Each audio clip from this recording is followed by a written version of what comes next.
There we go. And welcome to another live stream watch log reaction. Tonight we are watching and reacting to Ecuador versus Jamaica in CONMEBOL Copa América 2024 Group B. Match day 2 of Group B. The second match day 2 of 4 match day 2s, of course. 6 more days left in the group stage after tonight. Because 4 plus 2 is 6, but that's easy math. But Ecuador, Jamaica, Ecuador contra Jamaica in la CONMEBOL Copa América Grupo B. Starting 11s are as follows. For Ecuador in goal, we got Alexander Dominguez, the captain. Angelo Preciado, the right back. Center backs Felix Torres, Willian Pacho, Piero Hincapi, the left back. The CDMs Alan Franco, Moises Caicedo. Right wing, John Yaboa. We got Kendry Pais, the cam. Left wing, Jeremy Sarmiento and Kevin Rodriguez in for Ecuador at striker for Enter Valencia. Jamaica in goal, we got Jamali Waite, center back, Ethan Pinnock, Joel Atibaudier, Deshaun Bernard. Left mid, Greg Lee. Center mid, Casey Palmer. Damian Lowe, Bobby Reed. Right mid, Dexter Lambixa. Strikers, Shamar and Mikel Antonio for Jamaica. Jamaica looking to get a win after their first game. They lost their first match, of course, against Mexico. Ecuador, of course, lost. And they don't have their best player either. How we doing, Rory? How we doing, Henry? Let's get this one going. Hit that like button. And let's have some fun with this one. All right. Of course, we'll also be live later tonight for Venezuela, Mexico. That's the game I will review once that's over. So this is more normal. No early RSR. We go live RSR for the rest of the week. Or I should say, for the rest of this match week. Then match week 3. Saturday, Italy plays at 11. Live RSR for that game. Toronto plays 30 minutes after Canada does, or 30 minutes before. So that's a double, and a double review as well. Then I think it's just one thing, Saturday, Sunday, Monday, Tuesday. Then there's some run-it-backs and month-aheads in there because we're getting to the end of June. But Mikel Antonio to kick off. Jamaica wearing yellow.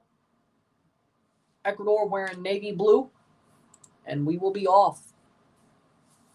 At Allegiant Stadium in Vegas, the home of the Raiders.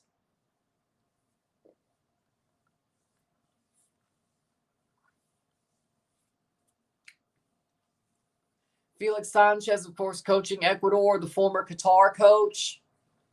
Who he's doing better in this tournament than he did the World Cup. It's true. Well, actually, wait, they lost. Wait, they lost. Well, no, that Ecuador team actually had a pulse. That Qatar team never did.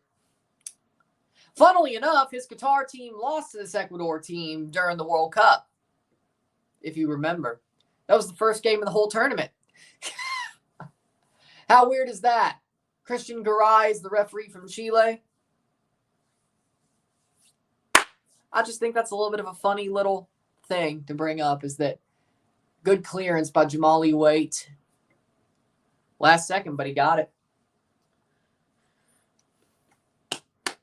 It is pretty funny if you think about it, though. It really is.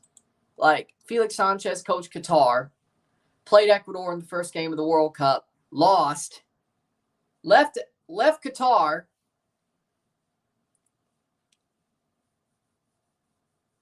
coaches Ecuador, loses his first game of the Copa. I still think this Ecuador team does have more of a pulse than that Qatar team, though, so you know what? I mean, he's not the only one who underperformed with that Qatar team. Carlos Queiroz did, too. And they got some random nobody. They somehow win the Asian Cup when the whole confederation collapses in on itself. Yay. Well,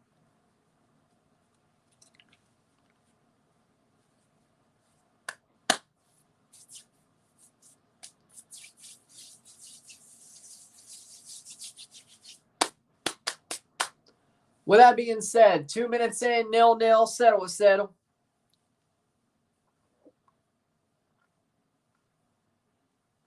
Foul, that'll be a free kick for Ecuador.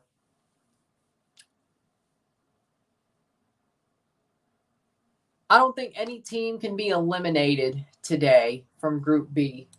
Let me check. Mexico can.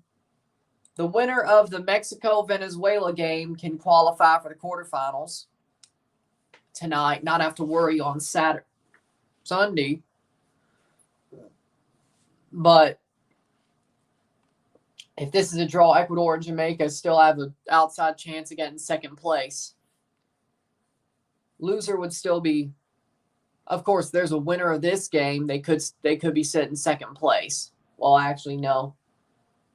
No, that would be 3 points. So if there's a winner of this game, depending on what happens in the Venezuela-Mexico game, the loser of that could be sitting third.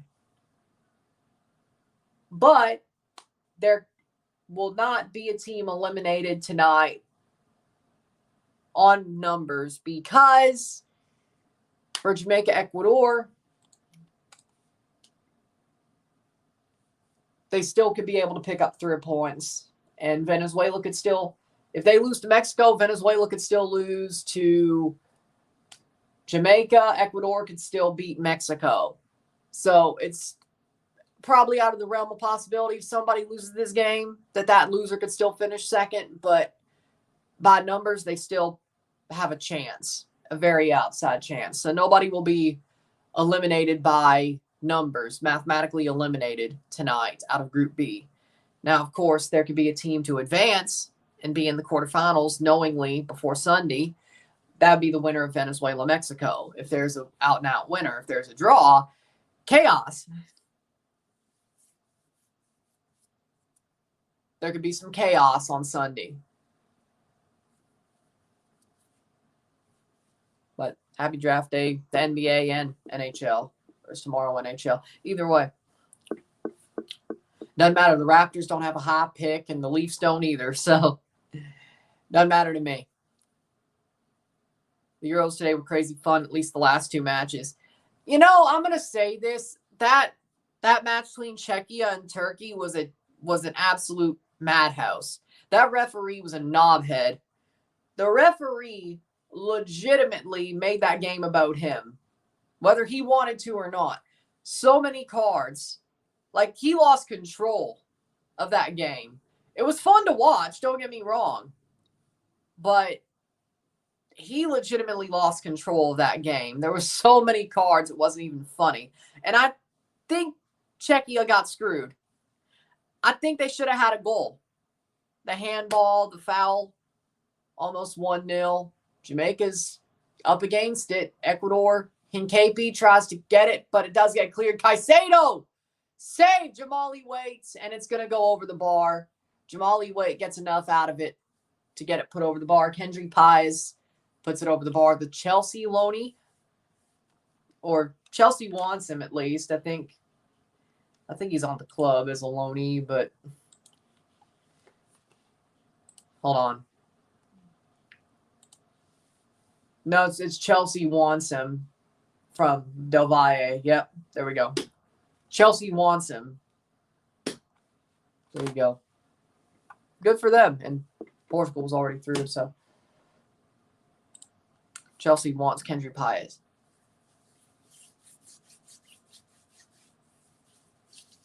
Because his name's been connected with him for, hell, like a year and a half now.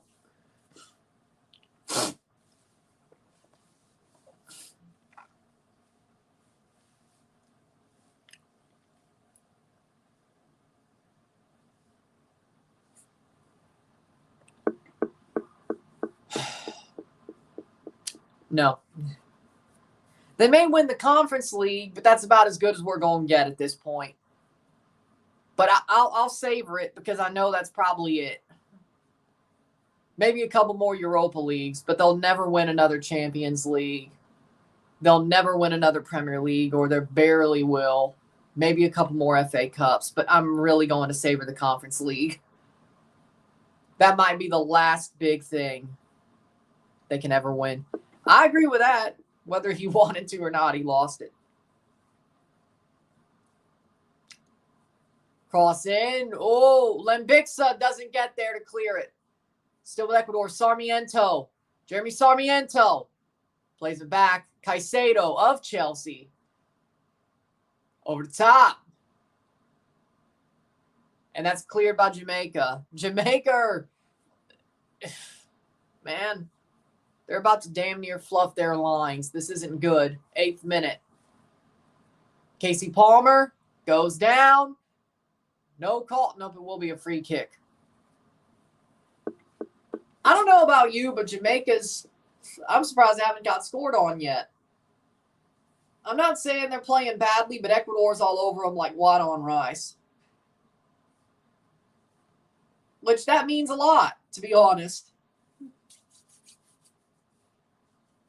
Aren't Chelsea going to sign Jack Grealish? We have Cole Palmer. Why the hell are we signing Jack Grealish? Oh my God, Todd Bowley, you idiot. Oh my God. Oh my God. This isn't 3 years ago. Ay, ay, ay. I mean, yeah, he's better than Raheem Sterling. Not much better. Just good enough. Ay, ay, ay. I hate Todd Bowley. Oh, I hate him. It better be a rumor. Besides, aren't we like up against it with PSR anyway? Like, they can't freaking break the bank anymore unless they sell. And God knows if they sign Grealish, that means Conor Gallagher's out the window. That was, again, our second best player all year last year. And we're about to sell him. I mean, since he was our second best player, that's probably the one we make the most profit on. But Jesus Christ. Like, oh, Lord.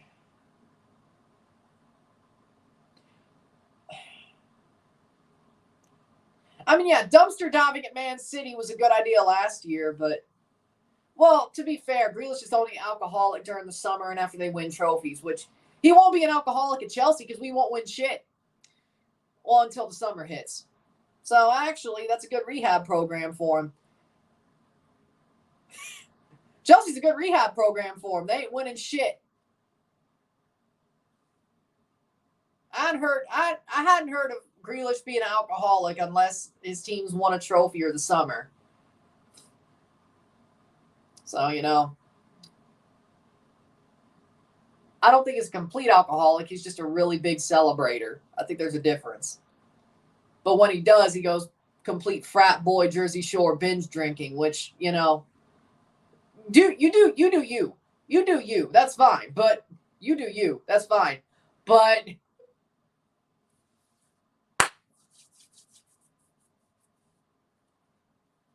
I mean, I didn't hear about him being an alcoholic at Villa. Because, again, they didn't win shit. Until the summer. Of course. But, hey, that's your summer. You can do what you want. In my opinion, during the off season, as long as you're keeping up with your bare minimum fitness, if I was the coach, do what the hell you want. It's not much. Well, okay. There's, of course, don't get in trouble with the law, but other than that, you know, if I was a coach, there's two things I'm going to tell you during the off season. And the good thing MLS is over Christmas, so you probably wouldn't have as much of a problem. But here's the two things I would tell you. One, don't get in trouble with the law. Second of all, keep up with your bare minimum fitness requirements. As long as you do that, you're golden. It's the off season for a reason.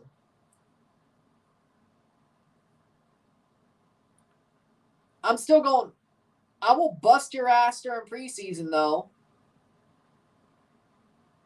to make sure that we're ready for the regular season and other tournaments. But as long as you keep up with your bare minimum fitness requirements, it's going to suck, but it should. You know, preseason should suck, especially the first couple of weeks. Means you're doing something good. Or that's a placebo effect or not, means you're doing something good.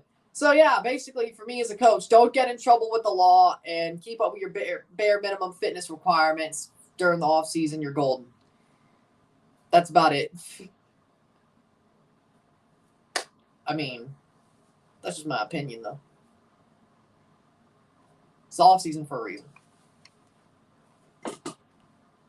13th minute. Of course, bare minimum fitness requirements for the way we play doesn't sound like bare minimum, but you get my point. Goal! Goal! Goal for Ecuador! And that is Hincapi scoring 1-0 for Ecuador. The Leverkusen man scores. And that's the goal that we expected to see. Piero Hincapi scores. Oh my God.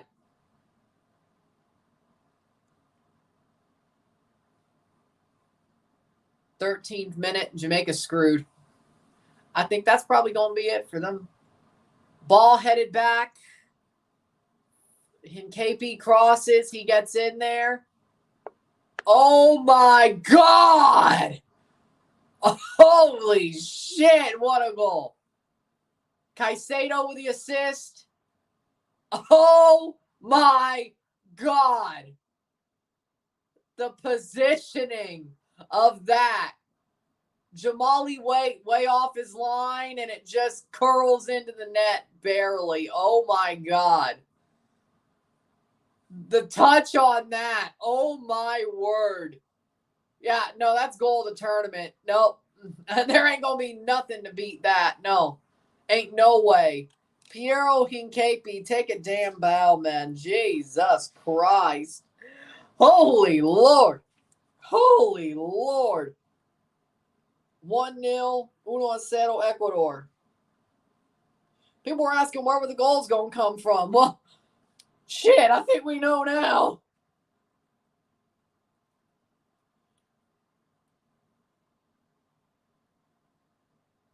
I think Xabi Alonso just felt a disturbance in the force. I think Xabi Alonso just felt a disturbance in the force. I don't know exactly what he felt, but I know he felt a disturbance in the force with that one. I guarantee you, if Leverkusen keeps doing never losing type stuff next year, it's going to be one of those types of goals. I guarantee you. Hincapi is going to score a wonder goal similarly to that. I guarantee you. To save Leverkusen's ass at some point next year. At like the 90-plus 10th minute. Well, who's to say that may not be a thing anymore? But if it is, I guarantee you, just wait. And when it happens, I'm going to absolutely throw it in your face. I mean, of course, it's not going to happen every game. But I guarantee you Leverkusen will still have some miraculous comebacks. Or miraculous point savers. I mean, the mentality's still there. It's just not going to happen all the time.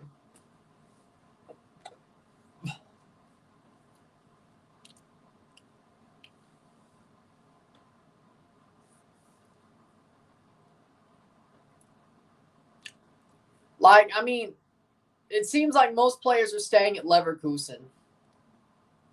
I think they're not going to drop off as much as you think. Now, performance-wise, you could say.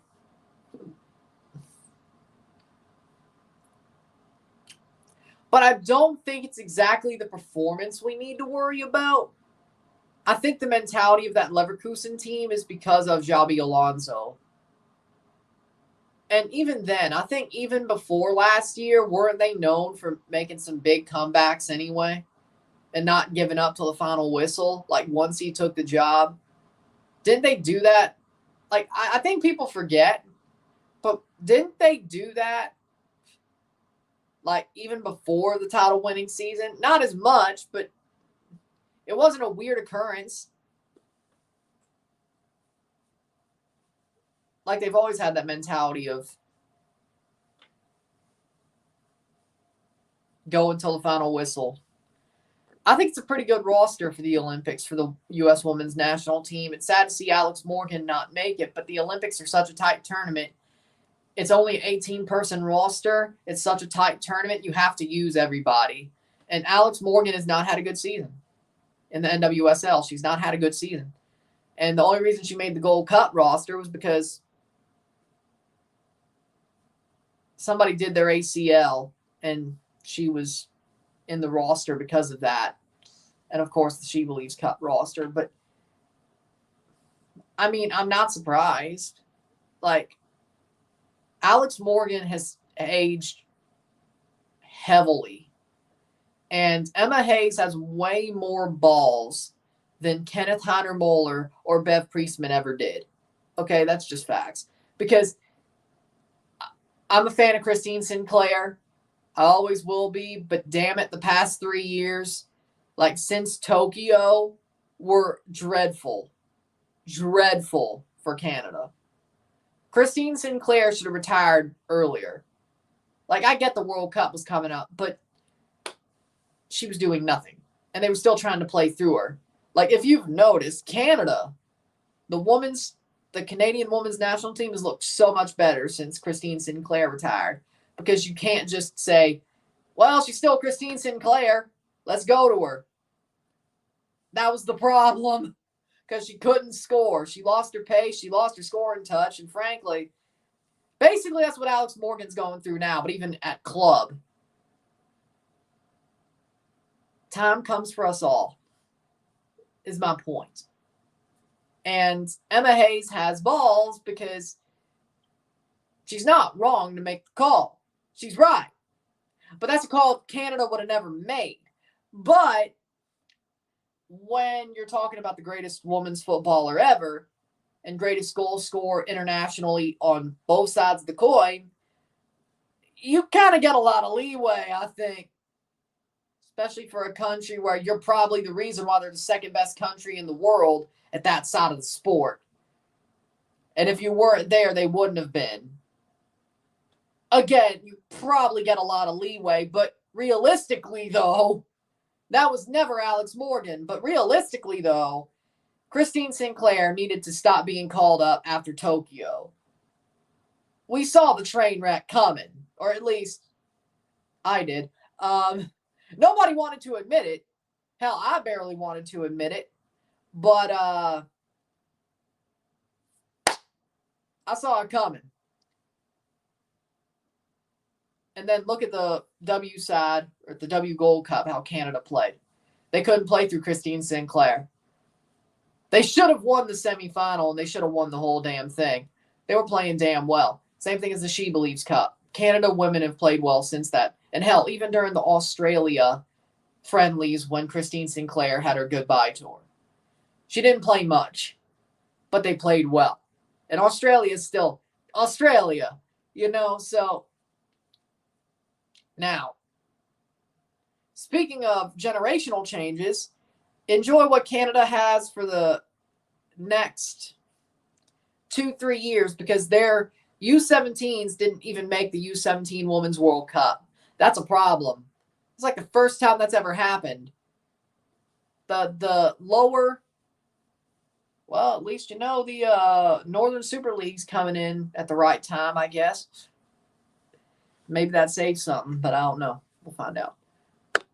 Christine Sinclair. You do realize that Christine Sinclair, like when you go between like all players, women and men, internationally, she has the most goals. Above Abby Wambach, Cristiano Ronaldo, Messi, Ali Daei. They're all under her.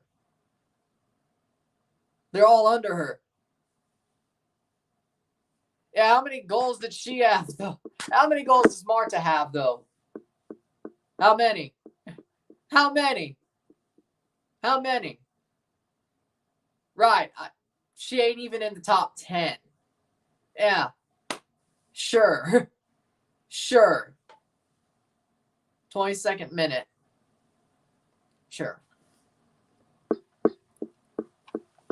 I mean, yeah, Marta aged way more gracefully. I'll admit that. Because Marta still took over games the past 2-3 years, even before she retired. I'll give you that. What I will say, Christine Sinclair aged like that.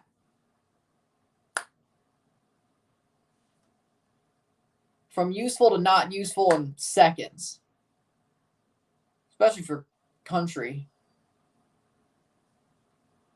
But even for club, it's not been great.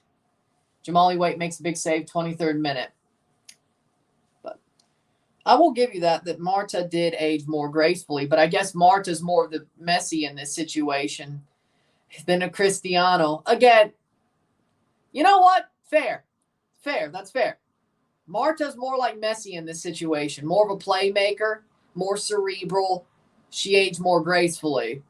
Christine Sinclair is more like Cristiano Ronaldo. Scores a boatload of goals. Never was the most technical player. And then when she lost her physicality, it was down the drain instantly. You know what? Good point. Good point. So, technically, I should say. Good point. 23rd minute. What's the score right now? 1-0 Ecuador. And Ecuador is looking for more.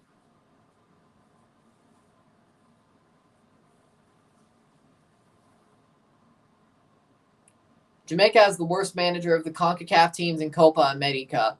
That's... What? No. You're forgetting Greg Berhalter exists. What? What, you're telling me that Heimir Hallgrimsson is worse than Greg Berhalter? You're out of your mind. Greg Berhalter's still here. Greg Berhalter is still walking around here. Well, the game started at 5, so... You're wrong. You're wrong. Greg Berhalter is a joke. Heimir Hallgrimsson has to work with an absolute fraudulent federation. I think there's the levels here. There's some levels here. Oh, by the way, Heimir Hallgrimsson also beat England at Euro 2016.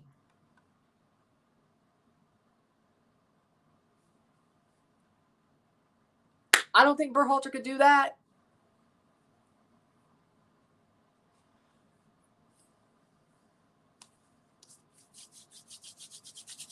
So that's my opinion. 25th minute.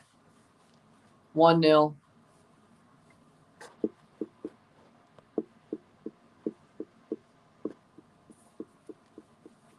Besides, you want me to rank all 6? You know what? I'll do it. Fine. Here's what we're going to do. All 6 CONCACAF coaches at the Copa from 1 to 6. Number 1, Jesse Marsch. Number 2, Thomas Christensen. Number 3, Heimir Hallgrimsson. Number 4, Jimmy Lozano. Number 5, Gustavo Alfaro. Number 6, Greg Berhalter. Read it and weep. Okay, that's just delusional too. Okay, that's delusional too.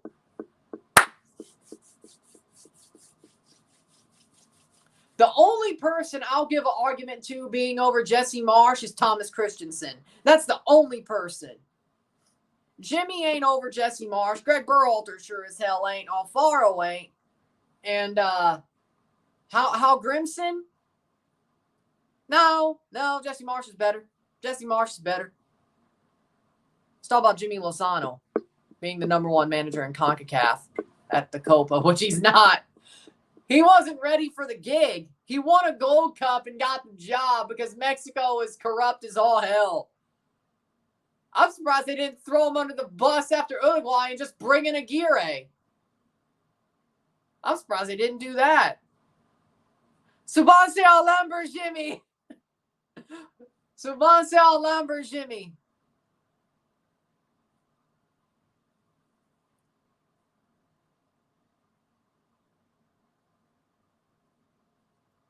Honestly, you know what? I'd venture a guess. If it wasn't for Scaloni, Jesse Marsh would be the best manager at this damn tournament, let alone out of CONCACAF.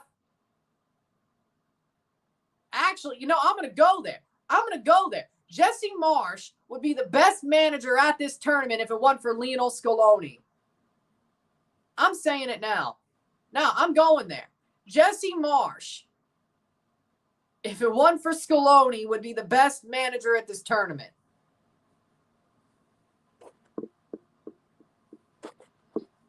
I'm saying it. I'm serious.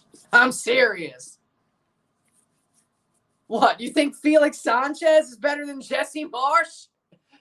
You think Dorival is better than Jesse Marsh? Okay, no, Marcelo Bielsa, my bad. That was a bad. Okay, no, top 3. Jesse Marsh is top 3. Only because Marcelo Bielsa and Lionel Scaloni are there. My bad. I mean, hell, Jesse Marsh went to bat for Marcelo Bielsa at Leeds. Go watch this Simon Jordan out front. Fair. Actually, my bad. I forgot about Bielsa. But other than that, Scaloni and Bielsa, then Marsh. There's your top 3 of the whole tournament. Scaloni, Bielsa, and Marsh.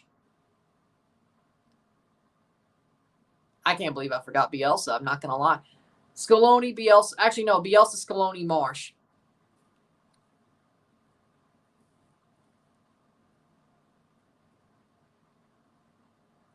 But he's sure as hell better than Dorival. He's sure as hell better than Mr. Qatar, Felix Sanchez. Cross in by Lembixa saved. Because he can. No.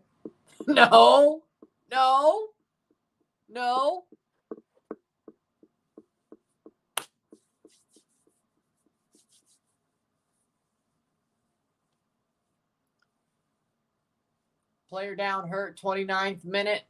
And it's Caicedo. Oh, crap. No, Caicedo!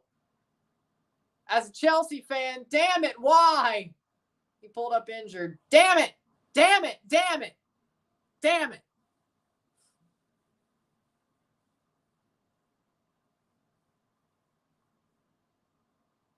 Do you see the talent on that Colombia team?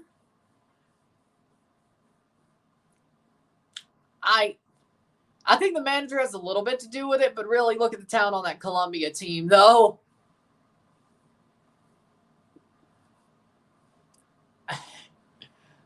Hey, if Ali Moreno saw that, he'd be like, "Vamos, Venezuela!" Hey, go tell Ali Moreno that. You know what? He may not be a good commentator, I'll admit it, but Football America's Ali Moreno is freaking awesome. He's good as a pundit. He's a horrible commentator, but as a analyzing pundit, he's good. And besides, it's also fun that he goes after Sebi every single time. Corner for Ecuador. Dude's like 35. No, they're not. Cross in corner.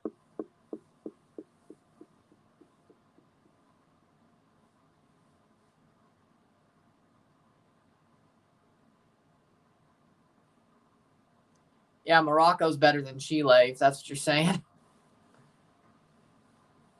Besides, keep sleeping. All Canada needs is a draw.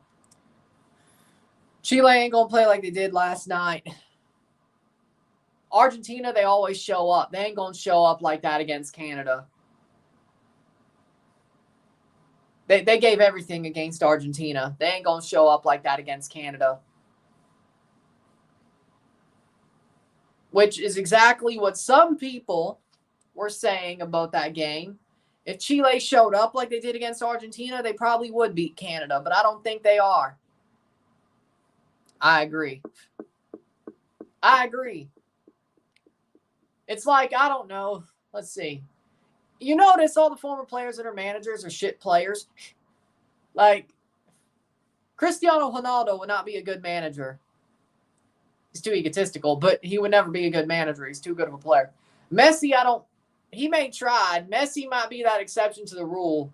of good player, bad manager. He might just be a very good manager while being a great player.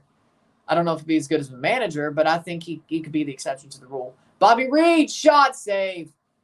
Other than that, though, Jimmy Lozano, not anything special.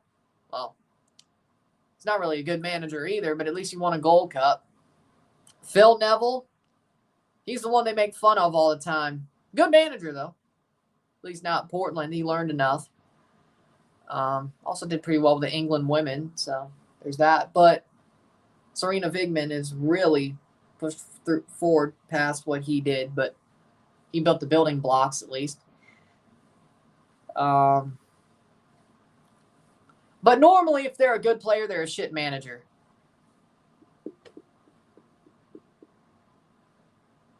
Great player, shit manager. Same as Lampard.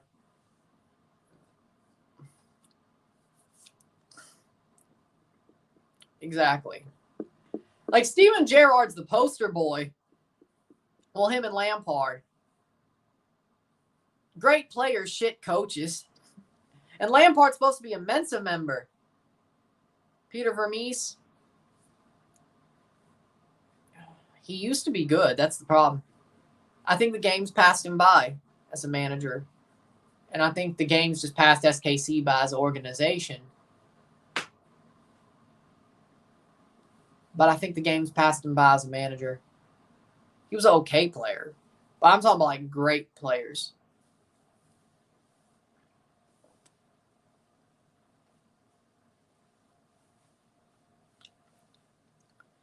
You never hear anything about Carlo Ancelotti as a player. You never hear anything about Jose Mourinho as a player. You never hear anything about Pep as a player, except the fact he played in Mexico. The only thing I hear about Pep as a player is he played in Mexico and that he forced his team, Barca, Bayern, Man City, to watch the Mexico national team. Jurgen Klopp, yep.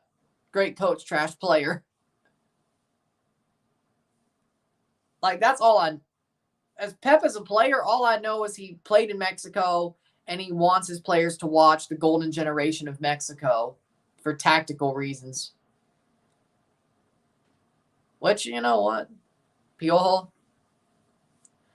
Or, I don't care how good of a manager you are, it's hard to beat Argentina, Netherlands, and France when you're 40th in the frickin' world. Competition matters. Well, they're on the up, sort of. They're sort of on the up. But, yeah, those Catenaccio teams, Maldini, Ancelotti, Rijkaard, Hulit. Oh, I still watch. Tactically, I see why Pep does what he does, or with the Mexican team, because tactically, there's pieces of that AC Milan team that tactically I still watch.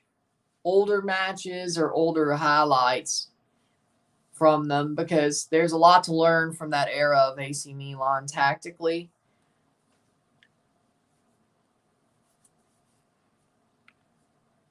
The Sarmiento dude, he's legitimately kicking everything away. Ecuador could be 3-0 up if Sarmiento was a better finisher or just actually pass the damn ball. Either way, oh my God, I would be pissed. Exactly, you're proving my point. You're proving my point.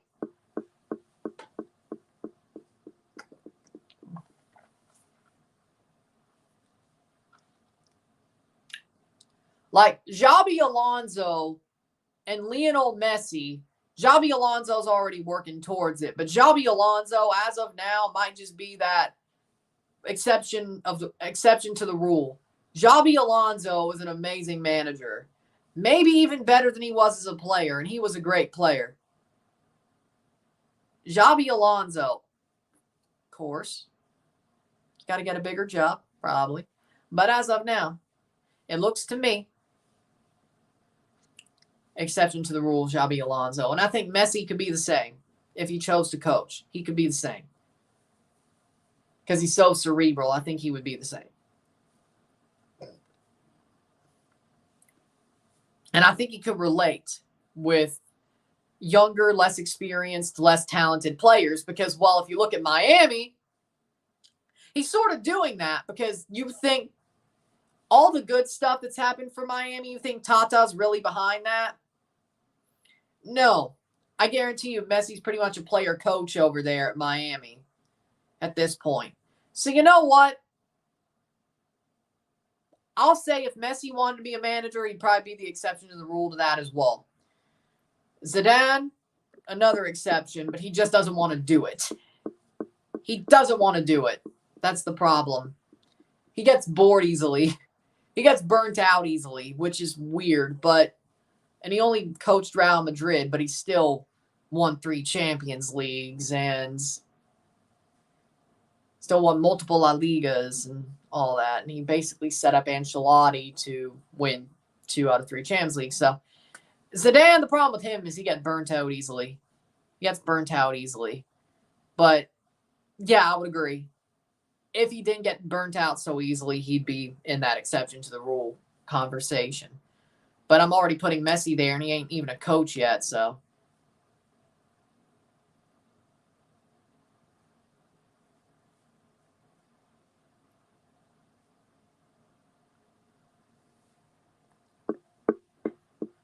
"38th minute, there's a scrap. Players down hurt." Yep. Jamaica's not looking good. They're not looking good enough.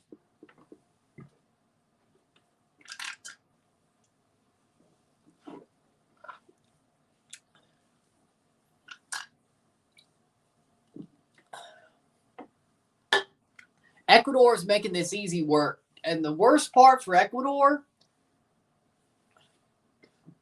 the worst thing for Ecuador is that they could be winning by more if Jeremy Sarmiento would just choose to pass the damn ball. Man, I'd be over him like Watt on Rice. I'd be at halftime. I'd be like, dude, there's open options. You've had like 5 chances where there's open options and you shoot the damn ball. Are you egotistical or are you just stupid? Do you not see what you have in front of you? Do you not see it? We could be winning 3-0 right now if you would just choose to pass the damn ball. Or maybe take an extra step or 2.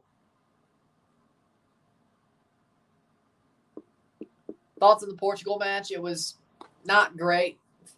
I mean, Georgia came in there needing more. Portugal was already through, so they chose to coast, and it bit them in the ass. And you could say the penalty wasn't right, but you know what? It was given. They scored it. Portugal coasted. They paid for it. They effed around and found out. Not that it matters. They still won the group anyway. But it's not good to... I mean, some teams basically try to coast through their 3rd group game if they're already through. That is true. But I'm not really a person who subscribes to that theory. Like, if you rotate, like, I get you're probably going to rotate if you're already through. I get that. What I will say, oh, my God. Sarmiento, Jesus H. Christ, my God. Oh, my God. What's he doing?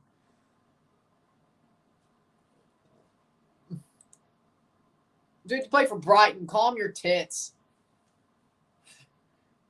You think you're hot shit. You play for Brighton.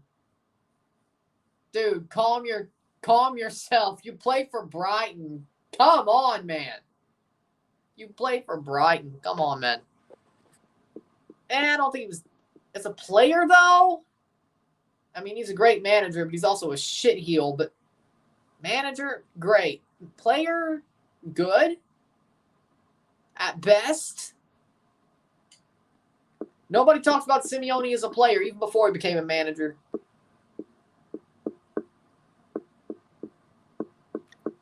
Shout out to Turkey. Shout out to them as well. Even though technically they should have lost that game because they had a handball in the box. They weren't fouled. Czechia scored a goal, and it got called off with a bullshit foul. They should have lost that game and been out, but whatever. You know, Ecuador was playing great till they rebuilt perfect teams ever since Bolivia, CONCACAF teams, not even USA and Mexico. 42nd minute. I wish it was Suriname playing in this tournament. We would get killed, but still. Well, I can't say. I'd rather you play here than Bolivia. You know, I think it sucks. There's one thing that I think sucks about this Copa, the Centenario type style. If they keep doing this, I think the bottom two teams in CONMEBOL World Cup qualifying should play a play-in against two CONCACAF teams. Make it like a second chance play-in. Like, say we do the repechaje again. And the winners of the repechaje get in for CONCACAF as their confirmed 6. The losers of that repechaje get one more chance against Bolivia and somebody else. Because, God, I do not want to see Bolivia play in this tournament. They're worse than freaking Costa Rica. Like, I'd rather see Trinidad in this tournament. Like, Trinidad versus Bolivia, and you play it at a central location around the same time as the repechaje, I guarantee you Trinidad would have won that game. Trinidad probably would have done better. You could say, but that's 14. That's 8 CONMEBOL teams, 8 CONCACAF teams, or 7 and 9. Who cares? Bolivia doesn't deserve to be here. Like, I get it if it's all CONMEBOL and it's like 2021 and you're playing in South America and you're playing in Bolivia, they'd have to host. But, you know, if you're going to do Centenario style, even in South America, and you're just going to stand there and be like, oh, Bolivia's there because they're in CONMEBOL, I think that's elitist. Besides, they suck anyway. That's elitist. Unless they're in Bolivia, they probably shouldn't be in this tournament, especially if you're sticking with the Centenario style. Barca's poor. Yeah, I'd rather see Suriname here than Bolivia if they were in that sort of situation. Or Trinidad, who was in that situation. What's his penalty check? I didn't see anything.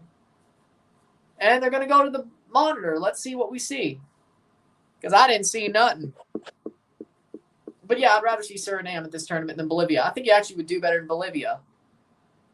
Suriname's starting to kick on a bit, you know? That's all I'm going to say. Penalty review. Handball? I think they're looking for a handball is what the review is. A handball on Lambixa? Or no, Greg Lee. Headed down. I mean, it got headed into his arm. I mean, you can't really do anything about that. 45th minute. Like, you can't really do anything about that. I mean, it got headed into his arm from an angle where it's going to hit his arm. I don't think that's a penalty. Or it shouldn't be. And it hit more of his shoulder anyway. I don't think that's a pen. Like, he couldn't do anything about that. Like, he was jumping. His arms are going to come up. There's a header. It rolls onto his shoulder. Nah, I don't think it is. I don't think it's a pen. It shouldn't be, at least. But we'll see what the ref says. I don't think it's a pen. If it hit lower on his arm, we might have more of an argument. It hit his shoulder. It hit his shoulder. Like, once you hit the sleeve of the jersey, then we're starting to talk about bullshit penalty territory.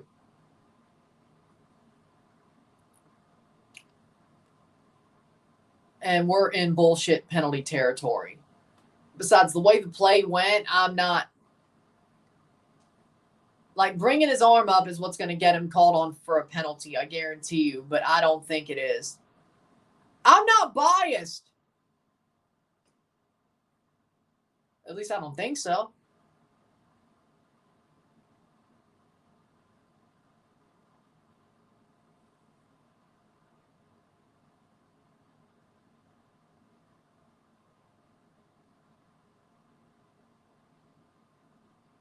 Penalty for Ecuador. Penalty for Ecuador. They called a handball. No, I don't like the call. I don't like the call. I don't like it. Nope, I don't like it at all. Like, I mean, yeah, going up chicken wing was probably what was going to do you, but you shouldn't have went up chicken wing, but it still hit. 1-0 Ecuador, but they're probably about to make it 2 in stoppage time because they're getting a penalty. Ecuador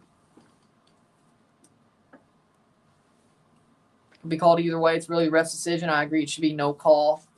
How much was the ref paid? I don't know. Now, why are we protecting Ecuador is the question. I know it's CONMEBOL, but that's the question. Kendrick Pius to take the penalty. If it was Andre Blake, I don't know if he'd score, but it's Jamali Waite, so he probably is scoring. I've seen horrible refs in both tournaments. I think it's pretty even. I think it's pretty even between worst refs. I've seen horrible in both.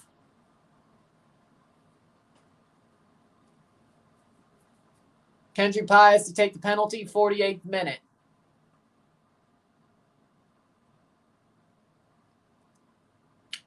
Pius goes wide on the run-up. Stutter step, shot, goal. Slots it past Jamali Waite, but just barely. But that doesn't matter. 2-0. Kendrick Pius penalty.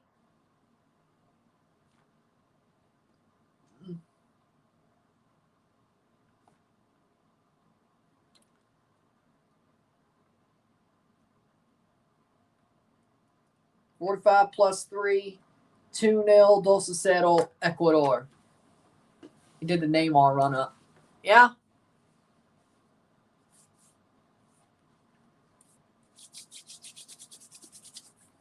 I don't like a stutter step. He damn near missed because of it. Let me tell you something.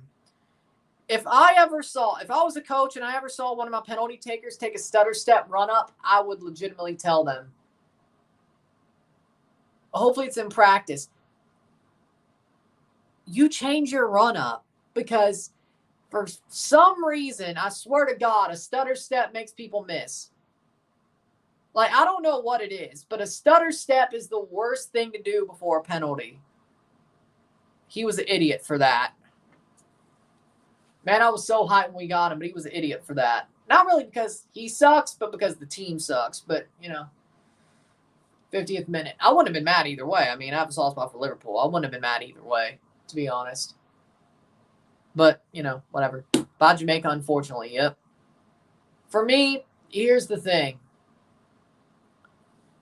Well, a jump run-up is different.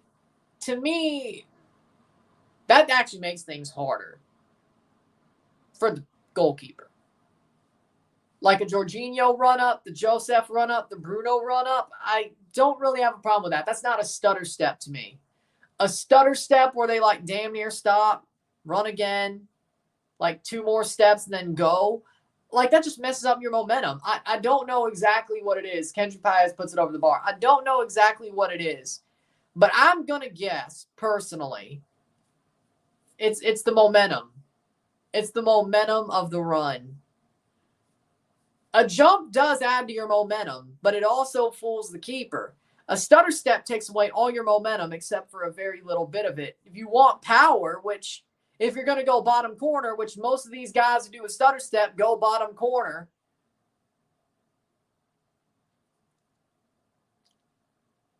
you need power because it's either going to get past their hand before they could get there, or it's going to just push their hand into the net. Because normally when you go for a stutter step, it's not like they're trying to Panenka you or go top bins. They're going low. So one, you know that already. Second of all, it's just the side. Third of all, you take away pace from the ball, which makes it easier to save. That's just my opinion. My opinion. Yeah. Well, but they never bite. They never not bite, though. 3 guys. Joseph Martinez always does the jump. I've never seen somebody not bite. I don't think he jumped against Westberg in the Eastern Conference Final. I don't think he did. And that's why he missed the penalty. I think he barely jumped compared to his others. He just stroked the ball. I think the moment got to him in that conference final. I think the moment actually got to him. He didn't jump. Westberg saves the penalty. He barely jumped compared to others. Jorginho, I've never seen somebody not bite. Bruno Fernandes, I've never seen somebody not bite. Only when they don't jump. See, that's the problem, is when they don't jump or they barely jump. Like, it's a little bit of a skip, you know? It's a little bit of a skip, like Joseph versus Westberg was a little bit of a skip. That's when you know when they do that, you know they're going to miss, because for some reason, you either do it the right way or you don't. You either do it like normal or you miss. Yeah. Liverpool. Oh, God. Why aren't we not trading him?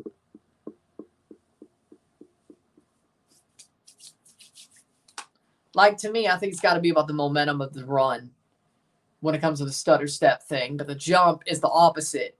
You add a jump, jumping adds momentum. A hop adds momentum.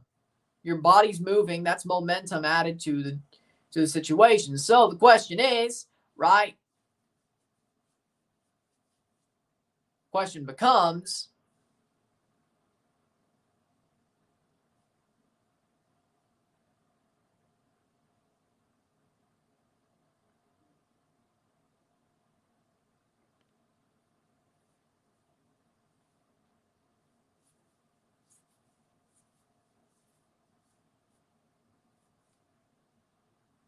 why did people just stop the momentum? But with that being said, 2-0 at the half. 2-0 medio tiempo. Ecuador leads the first game of the night, and Jamaica is going to be right up against it.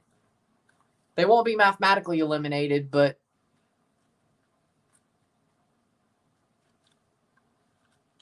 they'll be damn near eliminated. They'll still have to win by a lot and hope Mexico beats Ecuador to have any chance. That's sad. Rest in peace, Sergei Berezin. Rest in peace. Sad. With that being said, we'll take a short break at the half, talk about the stats, get this one going. Sit tight, be back. 2-0.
Give me a second.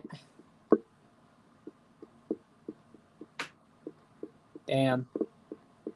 Yeah, I do. Maxime Crépeau. That save is gonna replay in my mind for years. And he's still back playing as well as he is. Dude's a badass. But give me a second. Then we'll talk about stats.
We're back. 3-0 coming soon. 46 minute. We'll just do the stats of the half now. Close took a lot longer than I expected. Yep. Yeah, but that's football for you. Stats of the half. 56% possession to 44% possession. 15 shots, 2. 2 shots on goal to 1. 137 accurate passes, 80% to 95. 71%. 4 fouls to 10. 6 corners to 2. 15 shots to 2.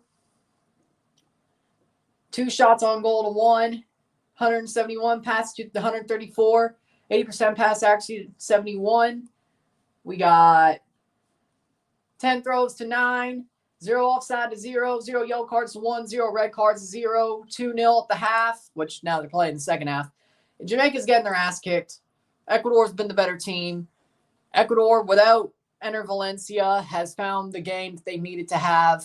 And they could have been winning by more if Jeremy Sarmiento wasn't such egotistical. Well, he was a smarter player. Let's put it like that. But he could be egotistical, but we'll just put it like smarter player. How about that? 2-1. Ain't no way. Jamaica playing forward. Ain't no way. Mikel Antonio falls away. Ain't no way. Ain't no way. It's out for a throw. I was like, yeah, ain't no way. Ain't no damn way.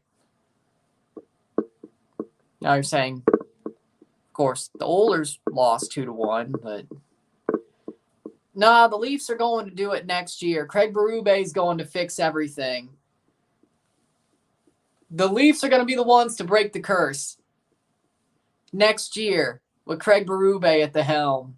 What, the 4th coach to ever win a Stanley Cup with 2 teams? Ironically enough, coached both my favorite teams. Michael Hector and Damari Grave came on at the half for Jamaica for Damian Lowe and Deshaun Bernard. Oh, they took off Damian Lowe. That ain't going to help.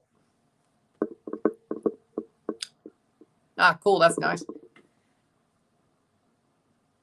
Listen to me instead of music. That's a choice. Didn't say it was a bad one. I just said it was a choice. Exactly. That's what you should do. I don't care if you're winning the game, especially if you're winning at the half. You keep scoring goals. Yes. Thank you. It's like people are afraid to run up the score. If you're beating some team's ass, you go ahead and run up the score. And if you want to cry about it, tough shit. You suck. And I'm honestly, I'd say that publicly. I'd say that publicly if I was a coach. I'd be like, oh, he's complaining about losing 5-0. Well, his team sucked.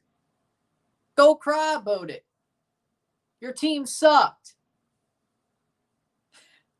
How about accept the fact your team sucked and they didn't deserve to play against us? And hell, it could have been worse. Good to know.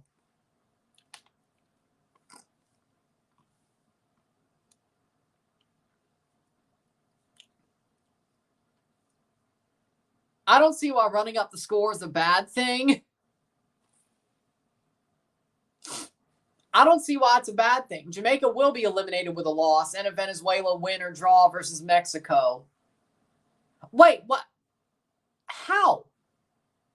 Pray tell. Like head-to-head's not a thing?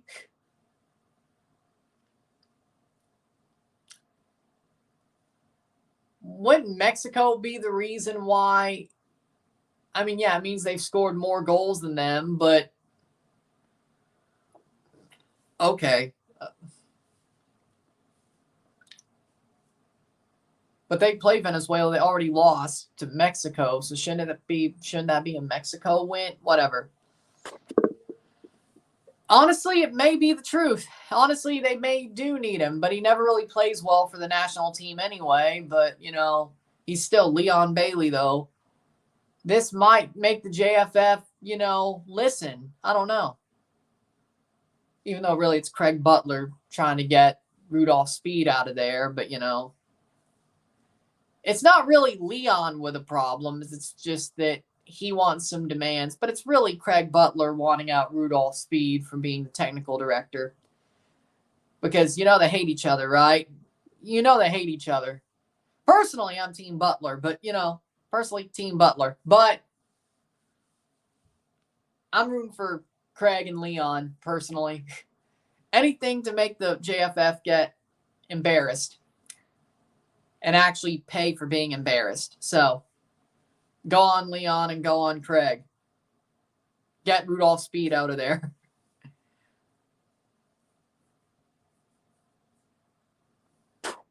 He actually tried to play football, Usain Bolt actually tried to play football. But I'm surprised JFF wasn't shameless enough to try that. I'm surprised JFF wasn't shameless enough to try that. We don't know how to keep the ball. We don't want Bailey back on our team. Well, in your defense, he doesn't play well for the national team.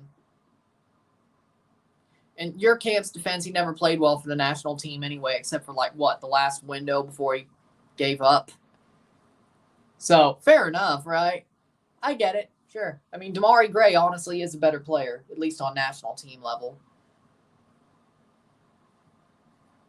Maybe they, I sort of agree with Coach DaCosta. Jamaica needs a new coach, at least for the now. Somebody who's better tactically and somebody who's better at motivating them. I think they probably do need a new coach. Hallgrimsson isn't a bad coach, but I just don't think he fits the system. And they also need a coach who's no nonsense when it comes to the JFF, which Hallgrimsson is definitely, he works with what he's got. Let's put it like that. Seems like he works with what he's got. He doesn't call out the bullshit.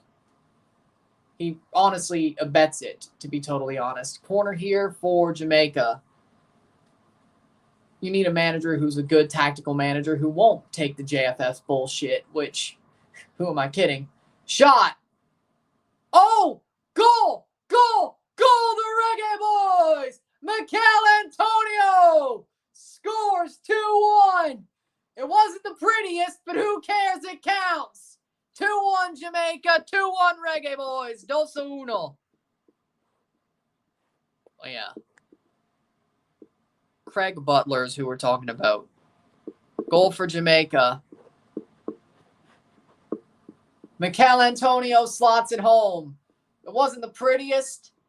I think Michael Hector got the assist. Yep, Michael Hector got the assist. And Mikel Antonio slots it home. You can't let him finish that. 54th minute for Mikel Antonio, and it's 2-1.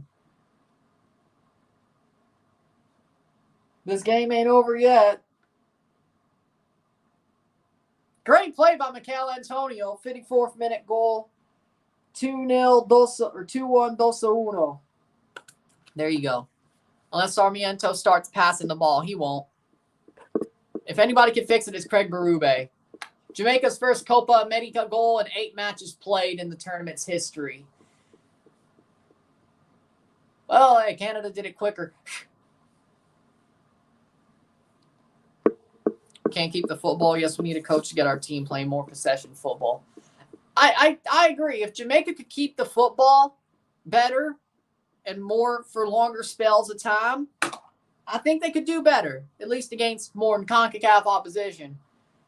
But it's a good learning experience. It's good that for Jamaica's sake, they went to the Copa because, 98's a long time ago. Let's just be fair. And game has changed since then. This is a good learning experience for Jamaica.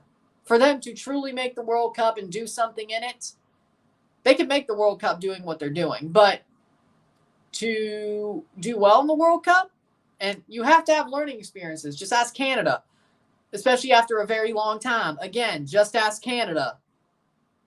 It's a different level. It doesn't matter if you dominate CONCACAF qualifying or not. Trust me, I know what you're looking at. I've seen it. Jamaica, and your issues weren't our issues, but yes, Jamaica needs to have players that can keep the football longer, the tactics that lead to them keeping the football longer in more dangerous positions. I agree with that. That's not exactly what Hallgrimsson does. One with Iceland wasn't here. Tactically, his tactics aren't bad. But again, also you need a manager who calls out the bullshit of the JFF, but that's just first off, deal with the tactics and the possession first, then hope the guy is that type of guy who calls out the JFF's bullshit. But as long as you have the possession, maybe they could do what they have. Maybe. But again, there's also the point of, in the end, you still need, in the future, you still need the younger generation to take football more seriously, more well played, more tactically, and to push forward and grow. Because, yes, this is a very good bedrock of what Jamaica is doing, at least player-wise right now. They have a very good bedrock. But they need to have these players inspire the children into playing football and to taking it more seriously. And you need coaches who could tactically teach them, because we don't know what talent they were born with, but you can teach. A lot of this you could teach, because the harder you work, the better. Somebody with a lot of talent but that doesn't work hard will not succeed as well as somebody who may have less talent but works very, very hard. And I know that's cliche, but if you teach them how to play and they have athleticism and you teach them how to play and they work hard at it for years and then they get up to that level, you have better local-based players. I don't know what the demographics of the diaspora look like in the future. That's something that only pops up a little bit more in the future. If the diaspora still has players to pick out from it, that's good. But, or that level of like a younger Mikhail Antonio, a younger Damari Gray, so on and so forth. Now, that's exactly the question for me. It's a good experience to have. I agree with you. We have good individuals playing at the highest level of the EPL, but we don't have the team dynamics. I also agree with that. But again, that's also something you build with experience against good teams, against teams that will probably go to the World Cup. Because Mexico are going to the World Cup, whether they deserve it or not. They're going because they host. Ecuador's probably going because they saved themselves from a -3 points deduction, and they're back at the middle of the table, and there's a lot of slots in CONMEBOL, and Venezuela is probably going to the Gold Cup or the World Cup. So, and hopefully during the Gold Cup, they could get a little bit more of this experience as well, because there's going to be guests at the 25 Gold Cup. Hopefully there's more of that as well. I want to see Jamaica do well. I really do. I wouldn't be, whenever I'm on Ryan LFC's channel or I talk about the JFF, I wouldn't be railing on them. I wouldn't be calling out their bullshit. As somebody who knows, but shouldn't really care, even though, I mean, I cover it, but, you know, the fact to me, it shows how much of a soft spot I have and how much I want you to succeed, I think, that I call out their bullshit because, well, I know how it feels because Canada's federation isn't good either, but, you know, they just have a bigger country and more money. And they're just dumb. They're just businessly dumb. They're not actively saboteurs. They're just dumb, but it doesn't help. Casey Palmer, cross, cleared. It doesn't help. They actually are, yeah, I agree. It's the first time they have, well, the Mexico game, not really. You're right. But for me, I think the JFF, the difference between Canada and the JFF, in my opinion, is Canada's just dumb. The CSA is just dumb business-wise. They're just dumb. They got hoodwinked, straight up. And they were always poor as a federation, but then they got hoodwinked. Jamaica's federation is legitimately, actively sabotaging the team. They want to sabotage the team. They're not dumb. At least I don't think so. I think they legitimately are malicious. I think the JFF is malicious. I don't think Canada, the CSA, is malicious. As you can see, now they've actually got somebody with business sense, like Kevin Blue as the general secretary, it's sort of evened out. They're still a very poor federation, but it's evened out, at least on the things they could fix. The JFF is malicious. They are absolutely and utterly malicious to football in Jamaica. Like, it's not a question to me. It is. It's just, they are. They are. And that's the worst part about it, is I just think the JFF is malicious towards football in Jamaica. But Whatever they can pocket, they will. Jamaica woke up. They need to be better. I hate seeing wasted potential in Jamaica. You and me both. Blazers actually made a good trade. They're blowing it up, though. That's the problem. 2-1 Ecuador. Dos Uno, 62nd minute. Looked like a free kick, to be fair. No penalty, or no foul. No free kick, no foul. 62nd minute. So excited about college football back tonight. You're talking about the game? You're talking about the video game, right? Because it's June. Nobody has camps yet. If anybody was, it'd be the SEC. I think you're talking about the game, right? Like what, the beta of college football 25? It's got to be the video game, right?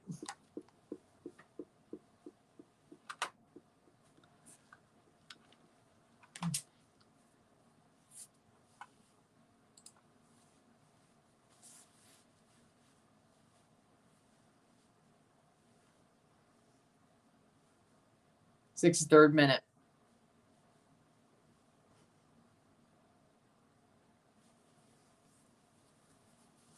Ecuadorian fans are getting a bit scared.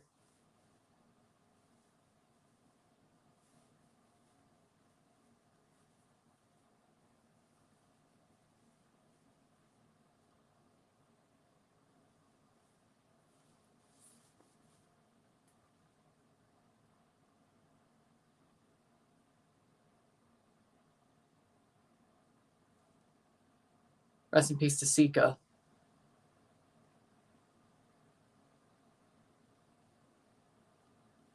Yes, rest in peace to Sika. Yoboa's off for Alan Minda. 10 seconds behind you. I thought I was a bit behind.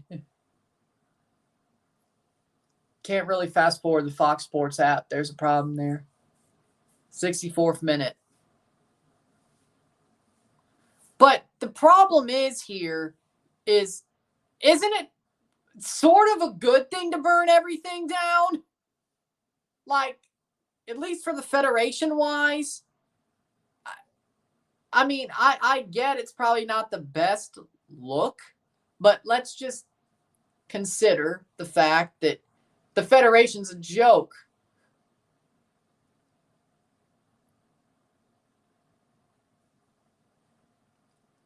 So really, burning it down might just be the most altruistic thing of it all. He's not doing it for altruistic reasons, but technically it is. The Federation should be burnt. Figuratively, of course. The Federation should be destroyed and rebuilt into something better. So technically, if you want to light a match and burn it, technically you're doing the right thing. Technically, you're doing the right thing. It may not be for the right reasons, but technically in the end, you just did the right thing.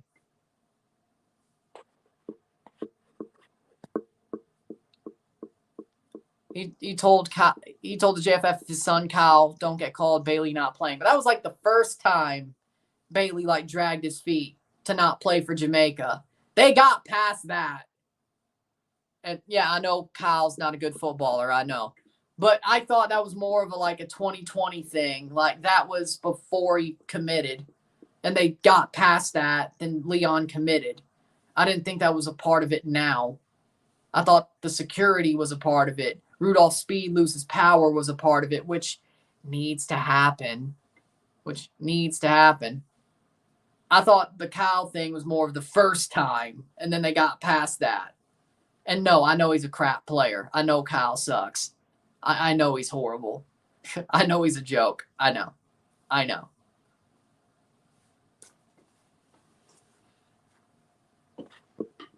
Penalty was trash, but if you follow the letter of the law, it was the right call. Well, at least Jamaica's back within one. I never said he was doing it for the right reasons. I'm not making Butler into a saint. I never said he was. He's good for the players that he has in his academy. and he fights for his players. But I will admit he's definitely. I like Butler.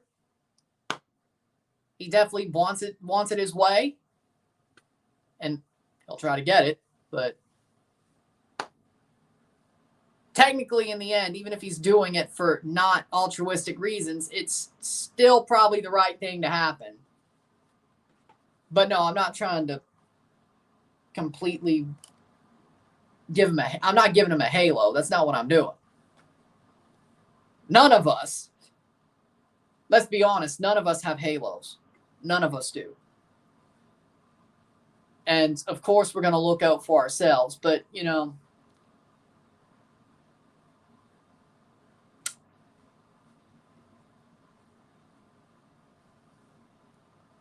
for what he does for the youth players, the Phoenix Academy, he knows football. There's more positive than negative, in my opinion, for Mr. Butler. There's more positive than negative, in my opinion, from what I've seen, than from other accounts as well that I've heard. But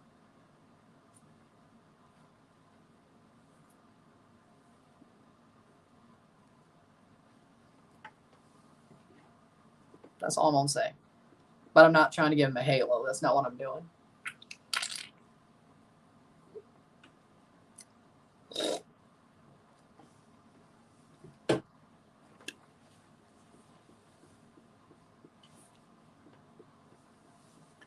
Yes. Well, actually, pass the post.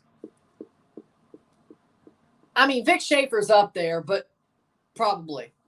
Dan Mullen's also up there, too. I'm just glad the other maroon and white school got screwed instead of us. Well, no, actually, I would have wanted Chris Lemonis gone. He's horrible.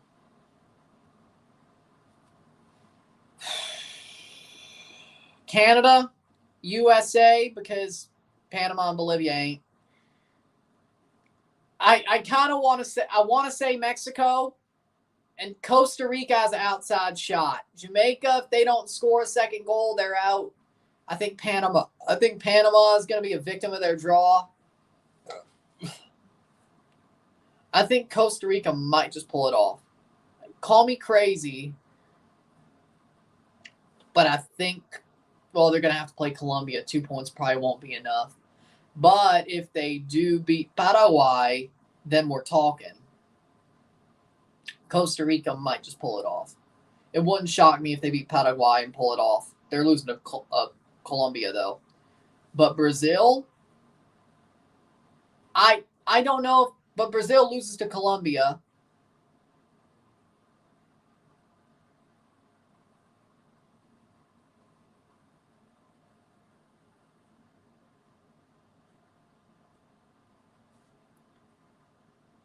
I think Brazil loses to Colombia.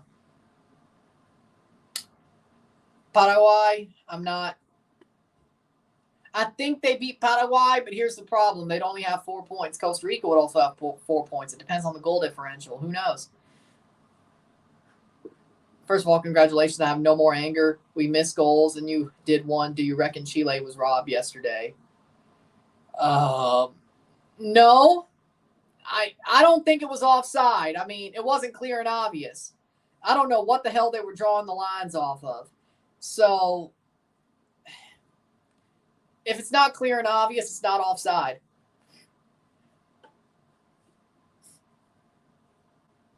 I don't think so, no. And they didn't score. They played a good game. It's just, of course, Argentina got one at least. What if Venezuela gives Mexico a hot tour? Oh. No, wouldn't it be more of a... No, I'm not going there. I'm not going there. I don't think you could call Venezuela kicking Mexico's ass a hot tour. That's a pleasant thing. An ass kicking, I think you got to go a bit more, what's the word? Kinky. than that, if you want to compare that. Cross in. Off the line. Oh, headed off the line. I'm not saying you should, but I'm not saying you should. Could just said ass kicking, but hey, you started it. Handball. Wait, Jamaica may get a handball penalty here. They may get a handball penalty here. Should be a penalty. Let's see if they check it. But they checked it for Ecuador. Let's see if this is more stonewalled than the other one. I'll laugh if they don't get it. It's not. That's even more. That went into his hand and his hand was up. That's a lot more of a handball than the other one. If you don't call this one and you called the other one, you're out of your mind. That's got to be a pen. That's got to be a pen. If the other one was, that is. If the other one was, that is. That's a penalty if the other one was. If they don't get it, it's bullshit. They've confirmed Edson's injury. That's very delusional. I'd say 2-1 Mexico. I'm going to give them 2-1 Mexico. It's going to be close, but I trust Mexico. As Ali Moreno said, the thing that matters the most is the defense is not good enough for Venezuela. If you watch Football Americas, which I do, and I've watched every night of the whole tournament. I love Football Americas. It's a good show. But Sebi's an ass, but Herc is good. And then you add on Ali Krieger and Ali Moreno just goes after Sebi all the time. It's amazing. But Sebi's an ass. I love seeing him get trolled, though. It's a pen. I think it's a pen. But it got confirmed, and he made his statement over social medias speaking. Yeah, it was a non-contact injury. It sucks for Edson because he was about to get a big move to Man United and all that. I hate it for Edson. I don't know why Chicharito would, one, go to San Diego FC. I thought he was going to retire at Chivas. Second of all, I still think he's a bit washed, I think. But then again, this is the team who wanted to hire Bob Bradley, so what the hell do I know?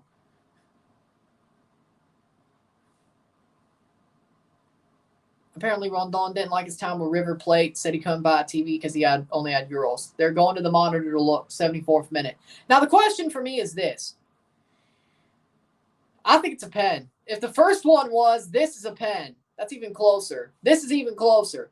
To me, this is even close. This is closer to a penalty than the other one. So if the first one is, this is a pen. But, of course, you don't know if they'll be, I don't know if they're grading on a curve or they're going to be consistent. But if there was an RSR and this wasn't a penalty, I'd be screaming about consistency. Because you know what? The referees should be consistent. If you're going to call something once and something's worse, or you're not going to call it and something's worse or less worse, but you call that, it's called you're not consistent. It's a PK. I'm a couple of seconds behind. Let's see. Penalty for Jamaica? We shall see. Every player is rumored to San Diego FC. And yeah, every player was rumored to LAFC until San Diego came a thing. TV said VAR rest from Colombia and Ecuador. That's a conflict of interest. That is a conflict.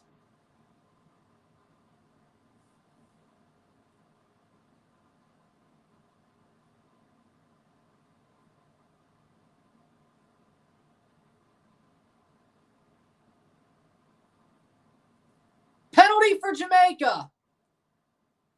No penalty. Oh, no penalty. Nope, no pen. No penalty. That's a bad decision. No penalty at all. They legit hating on CONCACAF countries. Like, how do you... Nah, man. No. That was way more of a handball than the first one, and that's not called, but you call one against Jamaica? That's bullshit. That is bullshit. Bullshit. Colombia, Paraguay. Well, there you go. I hope Jamaica score a ball, don't lie, goal, too. Now, how do you make that call? Like, seriously. Acting like you didn't call a bullshit handball in the first half for Ecuador. You didn't call this one against. Man, I don't like it. I've seen Hall Grimson sit on the bench through games at times. I just think he's a little bit, if things are the way they are, I think he's just a little bit laid back. CONCACAF's getting robbed. Te va a robar, te va a robar. I saw a hand.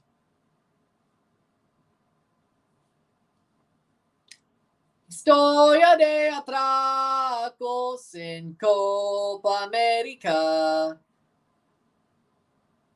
Asaltan todo CONCACAF en robar es el mejor.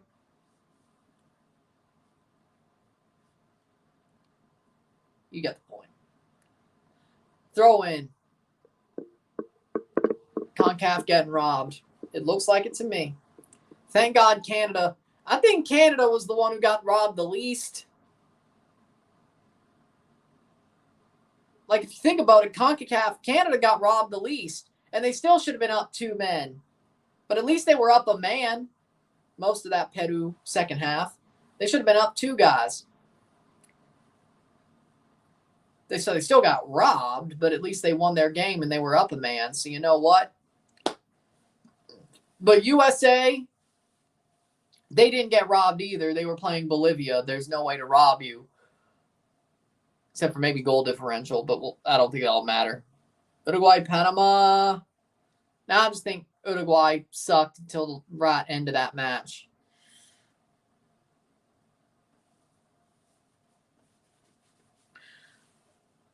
Costa Rica, I think, honestly, Brazil got screwed there. So, yeah, Brazil and Canada got help. So, of course, Jamaica, you know, they got to even it back out, you know. They got to even it back out. When Mexico used to play in Libertadores, they never called foul when they used to play dirty against Mexico. Yep. Because CONMEBOL, of course, is going to protect their teams. You know what? I want to see if they change their tune. If a CONCACAF team wins Copa, they've said before the tournament they're going to send the best finishing South American team to Finalissima. I think that's BS. I want to see what happens when a CONCACAF team starts pounding the table. Because I guarantee you, if the USA, Mexico, or Canada win the Copa, they're going to want to play that game against Finalissima, the Euro champions for Finalissima. Because that helps them in World Cup preparation. They're going to punch the table for it. You know they will. Because, one, they earned it. Second of all, it helps them with World Cup preparation. It's a friendly they don't have to set up. So just imagine, let's just say Canada wins the Copa, right? Canada's going to punch that damn table saying, hey, normally the Copa winner goes to Finalissima. We won the damn tournament. This would help us with our World Cup preparation. You would be wrong to send one of your runners-up or semifinalists, depending on where, because we're just CONCACAF. I don't know if CONMEBOL can stand the punching of the table that I guarantee you Canada and the USA would do. I'm not sure Mexico would, but let's just say they win it. I think in the end, at least for World Cup for preparation purposes, they would punch the table. I don't know if they punch it as hard. But Canada and the USA would be punching that table pretty hard. I'm not sure if CONMEBOL would fold, but I hope they would, especially if it's Canada.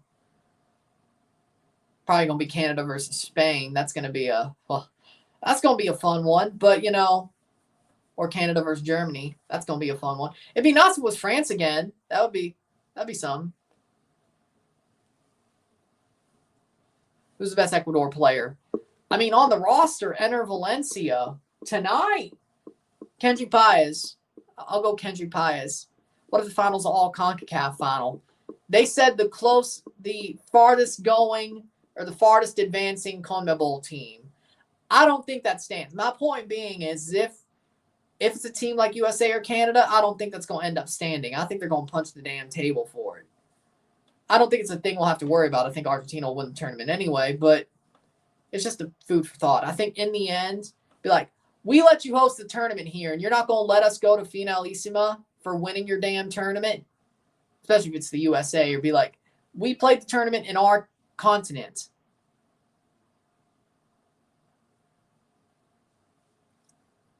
and you're not going to let us go.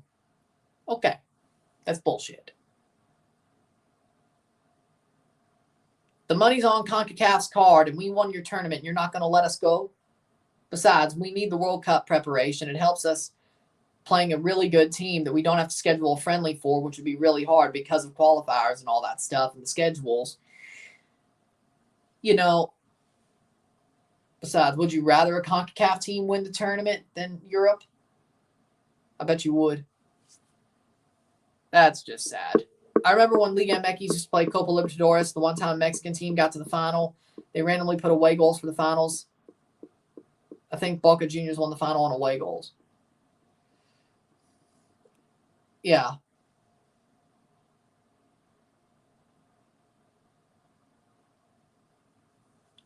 Shamar coming off for Kaheem Dixon. Karoy Anderson as well. Shamar, Nicholson, and Joel Latibaudiere for Kaheem Dixon, Karoy. I think, yeah, Cruz will. Yeah, but didn't also, I know they got their asses kicked, but didn't Tigres get screwed against River? Some way? Wasn't there something about Tigres getting screwed against River as well? Like, I know they got their asses kicked in the end, but didn't they get screwed somehow?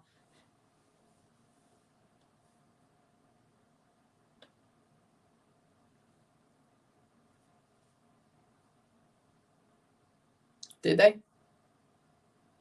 And or Chivas.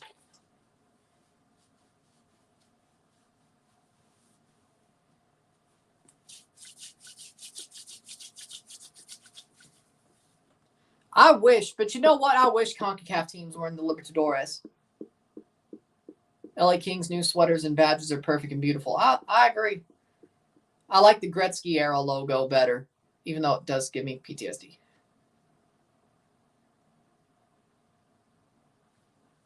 Well, no, that's more of a FIFA thing. FIFA's forcing them not to go. Mexico said they would go if they wanted to. Did you not see that? That was like a week or two ago. On Liga MX's Reddit, it said basically the FMF said we would go if we were allowed, but we aren't allowed due to schedules and FIFA telling us to prioritize CONCACAF. They said basically point blank we would go if we were allowed. We want to go back to Libertadores. Hell, CONMEBOL is fine with it too. But we're just not allowed. It's more of a FIFA thing than others. That's what I read. 84th minute, 85th minute.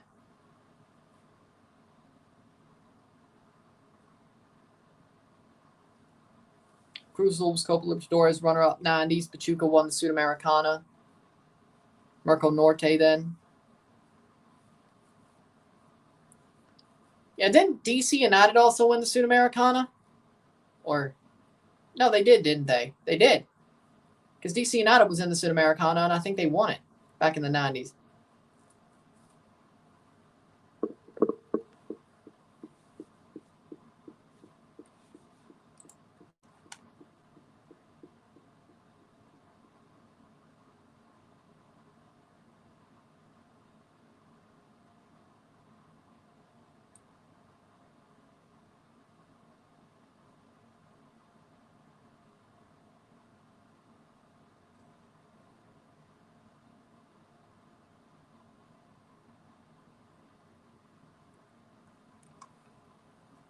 Exactly. Leagues Cup definitely hurts it.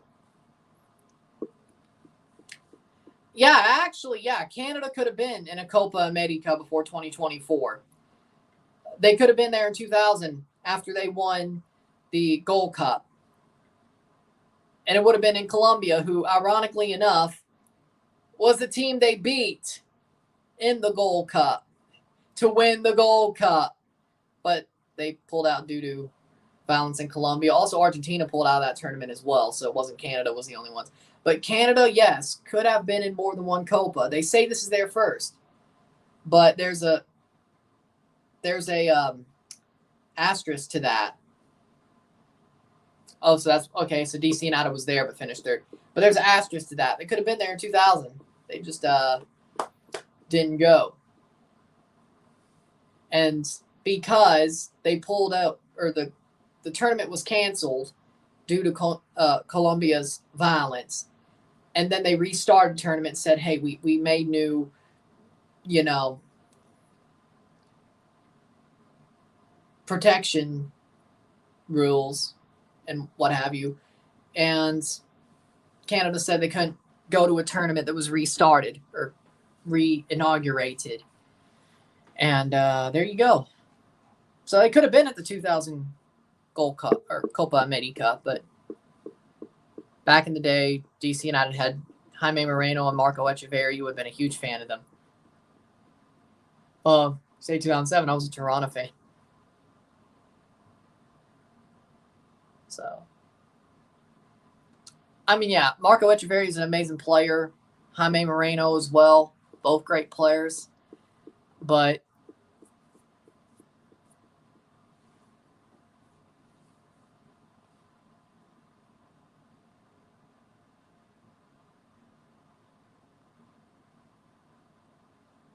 they're both good players. Let's put it like that. They're both good players. Hit that like button. Hit that subscribe button. Let's get this one going. Jamaica were the better team. No, I don't think so. No. No, we're not going there. We're not going there. They had a good second half, but they put themselves behind the 8 ball in the first half. And, of course, they got screwed, but, you know, that is what it is.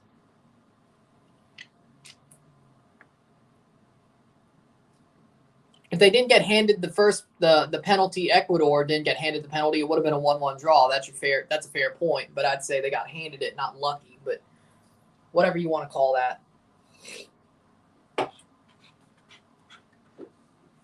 Whatever you want to call it. Tampa Bay used to have a team, the Mutiny. They did. Then it got contracted. Also the Miami Fusion as well. 1 minute of stoppage, 1 minute plus stoppage time. Jamaica's eliminated with a loss and a Venezuela win or draw versus Mexico, which that doesn't really make sense to me considering head-to-head, and they're playing Venezuela, but whatever. The numbers don't make no sense, but if that's what eliminates them, that's got to be a typo. That's got to be. Dexter Limbixa came off for Renato Cephas, 90th minute. A draw would keep Jamaica alive, which they should be having right now, but, you know. Throw in for Jamaica.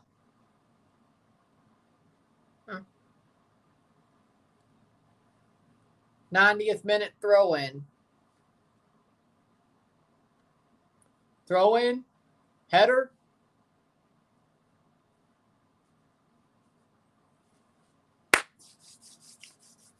That will be corner, Jamaica, 6 minutes of stoppage time. 96 minutes, the end of this game, and might be the end of Jamaica's competitive run at this tournament. Header.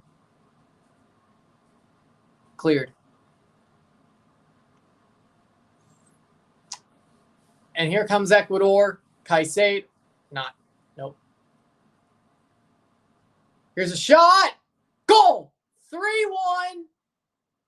Minda puts away the game. Ecuador wins. 3-1. Alan Minda. They got caught in transition. And that's going to do it.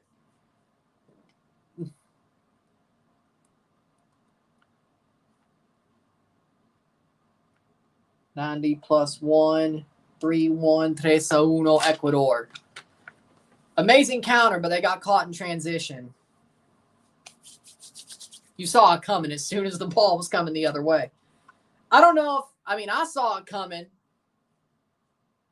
That, little no was yeah, I saw it coming. Because I don't know if you saw it coming, but I did. When the ball was coming the other way, I'm like, yeah, this is going to be scored. They're going to capitalize on this. Long ball up to Minda. He's onside, and he just blazes down the pitch against 2 defenders. He waits for the guy to slide. He jumps over him and he takes the shot himself. Jamali Waite comes out way too far. Horrible, horrible, horrible, horrible way to play out way off his line. That was a horrible way to play that counterattack. Got caught up in transition and they just made all the wrong decisions. Like, if Jamali Waite stays on his line, does he pick the top corner? Maybe, but that was Minda, not Caicedo. Okay, so that was Minda, not Caicedo. Ecuador to make a sub, 3-1, 3-1. Caicedo's only good for Ecuador. Well, that is true. But Chelsea just sucks. That does help his case. I don't know if that helps or hurts, but you know what I mean. No mistake here. One mistake, you get punished. Yep. That was way too far out. I mean, Jamali Waite came way too far off his line. Way too far.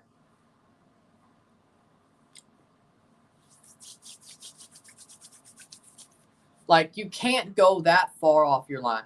Oh, so he got fooled too. No, the goal was Alan Minda. I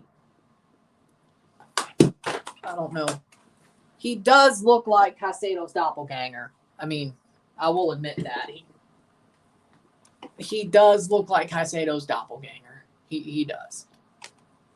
From what I can see, he does. Oh, okay. Jamaica's out. Well, I think of Venezuela. I thought it'd be a Mexico win, but they're not out yet. Technically, the result of the next game considers it. Or that's what it said. There's a plus to it. It's the result of the next game. And Fox said it was a Venezuela win, which doesn't make any sense considering Mexico already played Jamaica and beat Jamaica. Technically, head-to-head wise, wouldn't that be... Or I guess it's the... Yeah, because head-to-head... Oh, I get it. Because if Venezuela loses, they're on 3 points. Now, I figured it out. Venezuela's on 3 points. They play Jamaica on the final match day. Jamaica could still beat them. And in theory, Jamaica could still beat Venezuela, win the game, and go over them on goal differential. If Venezuela beats Mexico, the head-to-head for Jamaica versus Mexico means even if Jamaica was to fix or overtake the goal differential or even up the goal differential more likely and beating Venezuela, that would mean Jamaica's eliminated because of the head-to-head. So technically, I get it. Mexico on 3 points. The most that Jamaica could get is 3 points.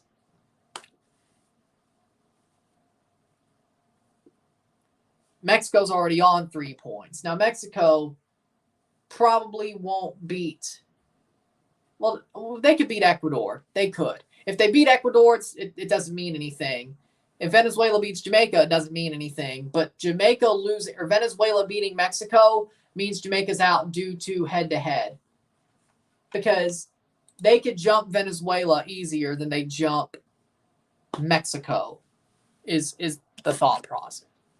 Because of head-to-head.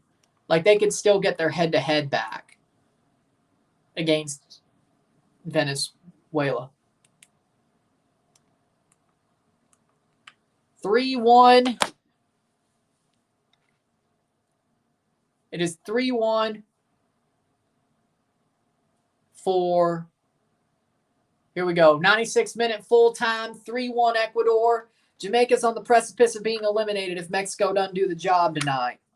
Whether it's a draw or a win, they're on the precipice of being eliminated, but they're not eliminated yet.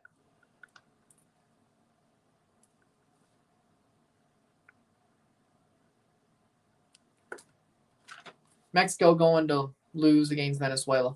Jamaica's not eliminated yet, but if Venezuela wins tonight, as I said, that would mean Mexico's head-to-head, they're lower, and the head-to-head is, of course, towards Mexico. So it'd be hard for Jamaica to beat the goal differential because they have a -3 or a minus.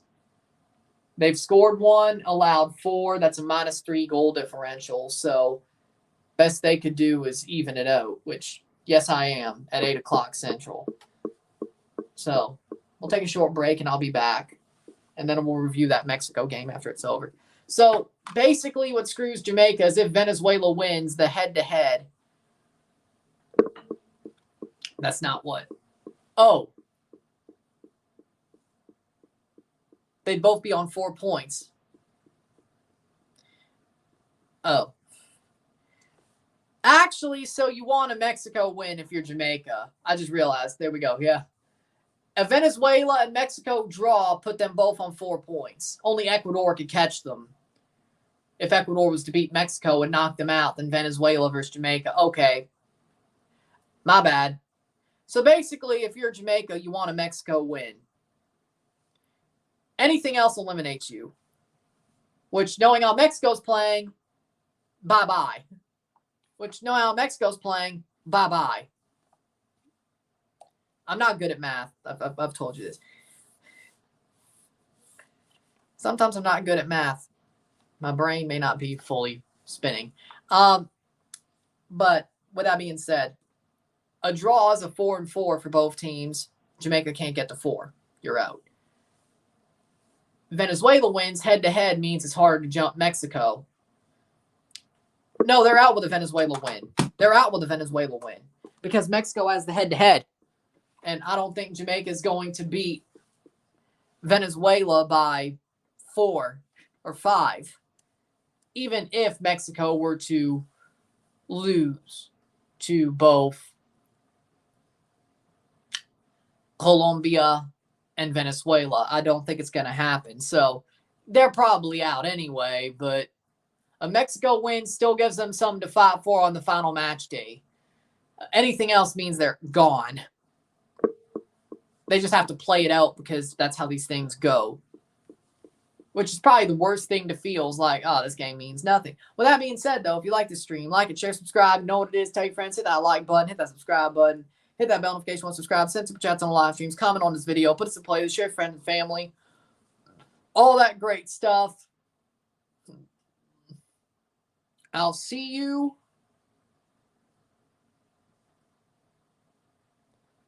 I'll see you within the hour at 7:55 Central, 8:55 Eastern to start the live for Mexico versus Venezuela. And we'll see what happens there. Again, Venezuela wins. Mexico has a better chance of getting out of the group, but Jamaica's out. So we shall see. With that being said, and I'm not covering the Jamaica game next on Saturday or Sunday because, well, Mexico was bigger anyway, and, well, they're the one playing for something, most likely. So on Sunday, in the second, of course, for Canada, for Saturday, I'll be covering, of course, Italy versus Switzerland in the Euros at 11 in the morning. Then at 6:30, I'll be live for Toronto, but it'll be a double with Toronto versus Atlanta, Toronto, and Canada versus Chile, double live and review for group. And I will not be watching the Argentina versus Peru game, so keep me ahead on that. Sunday, the game I'm choosing to do is Mexico versus, no matter what, Mexico versus Ecuador. I will be watching